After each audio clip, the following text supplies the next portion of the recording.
created a show, Shapla City Islamic Talent Hub, by Smart Active Community in association with Deco Foods. আমাদেরকে আরো যারা সহযোগিতা করছেন তাদের নামও বলতে চাই, মাই choice, minister, Nasim agro food, আবাবিল হজ গ্রুপ এবং ইসলামী ব্যাংক বাংলাদেশ লিমিটেড। প্রিয় দর্শক, আমি বিরতির আগে বলেছিলাম যে সেই মাহেন্দ্র খনের জন্য অপেক্ষা করছে নিশ্চয়ই আপনারা এবং আমাদের প্রতিযোগীবৃন্দ। আমি আমাদের আজকের সকল প্রতিযোগীদের মঞ্চে আসার জন্য অনুরোধ জানাচ্ছি। আজ প্রাণ খুলে কোরআনের সুরে গান গাও, আজ মন খুলে। সুপ্রিয় দর্শক, আমরা পেয়ে গেছি আমাদের আজকের সব প্রতিযোগীদের। আমার ডান পাশে দুজন এবং বাম পাশে রয়েছে দুজন।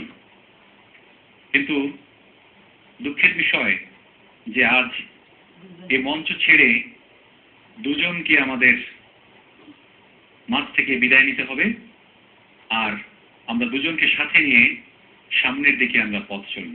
তবে তাদের কষ্টের বিনিময়ে আজকে যে স্থানটি তারা অর্জন করেছে, ভবিষ্যতে যারা আমাদের এই মঞ্চ থেকে বাদ পড়বেন তাদের উদ্দেশ্যে আমাদের সম্মানিত বিচারকবৃন্দের কাছ থেকে আমি কিছু কথা জানতে চাইব। কারি নাজমুল হাসান, তাদের উদ্দেশ্যে আমি বলতে চাই, বাদ পড়ে গেলে ছেড়ে দেওয়া যাবে না, দ্বিগুণ উদ্যমে এগিয়ে যেতে হবে, প্র্যাকটিস বাড়াতে হবে, আরো চেষ্টা করতে হবে যেন আগামীতে আমরা আরো ভালো করতে পারি, সেই চেষ্টা করতে হবে।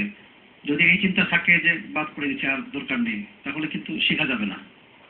একটা টার্গেট নিয়ে আগাতে হবে যে আগামীতে আমি ভালো করব, সেই উদ্দেশ্যে চেষ্টা করতে হবে। ধন্যবাদ। Doctor Ataur Rahman Miaji sir. ধন্যবাদ।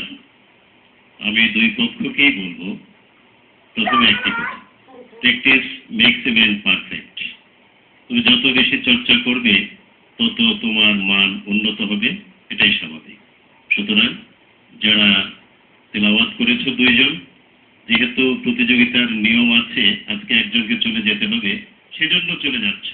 আমি জানি না কে যাবে, তবে একটা কথা নির্দ্বিধায় বলতে পারি, দুইজনের তেলাওয়াতের মান কিন্তু আকাশ পাতাল পার্থক্য এমন নয়, খুব কাছাকাছি। তারপরও একজনকে যেতে হচ্ছে। যে চলে যাবে এই রাউন্ডে, তার প্রতি আমার পরামর্শ থাকবে, তোমার তো সবেমাত্র পথ চলা শুরু, অতএব প্র্যাকটিস করতে থাকো, ভালো করে অনুশীলন করো, নিয়ম নীতি মেনে চলো।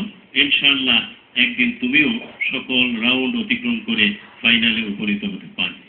সকলকে ধন্যবাদ। ধন্যবাদ স্যার। জনাব ওবায়দুল্লাহ তারেক। আমি একটু সুরে সুরে বলবো, একটু রেবাব দিন।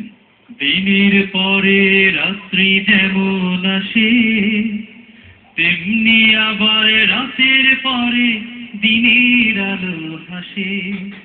আমি তাই তো থামব না, বাধা মানব না, মিছে কাঁদব না, বৃথা সাধব না, বাধা মানব না, বৃথা সাধব না।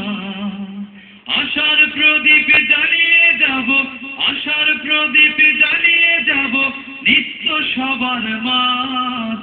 কেউ না করুক, আমি করব কাজ। আজকে যদি কারো ব্যর্থতা দিয়ে শুরু হয়, তার ভবিষ্যৎ যেন সফলতা দিয়ে শেষ হয়। আর যারা আজকে সফলতায় গিয়ে তৃতীয় রাউন্ডে উত্তীর্ণ হলো, তাদের জন্য পরামর্শ হলো, এই বিচারকদের রায়ে, মহান প্রভুর ইচ্ছায় তোমরা সম্মানিত হচ্ছ। এই সম্মানকে ভয় করতে হবে, ভেতরে যেন কোনো অহংকার কাজ না করে। এই দুটো বিষয় মনে রাখতে হবে। ব্যর্থতা দিয়ে শুরু হলে সফলতা দিয়ে শেষ হবে, সফলতা দিয়ে শুরু হলে অহংকার, রিয়া মুক্ত সুন্দর একটি জীবন আমাদের তৈরি হবে ইনশাআল্লাহ। ধন্যবাদ আপনাকে। মাওলানা সাইফুদ্দিন মোহাম্মদ ফারুকী। আলহামদুলিল্লাহ, প্রথম রাউন্ড এবং